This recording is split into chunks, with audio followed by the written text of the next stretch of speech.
Храм всех религий. Татарша ничек дөрес булганын комментарийларга языгыз. Казан үзәгеннән 20 минутта барып җитәргә була. Керү бәясе 200 сум. Сигит залында.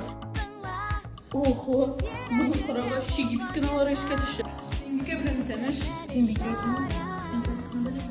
католиклар залы.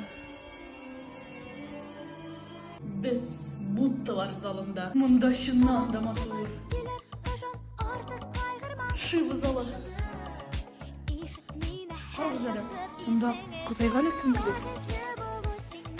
Әлеге ибадәтханәдә 2 этаж һәм 18дән артык зал. Хәзер без мусульман залына керәбез.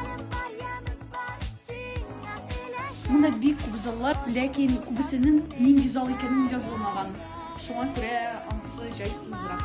Чыннан да бик кызык урын, камера аша күрсәтеп бетереп булмый. Шуңа күрә үзегез килеп карагыз.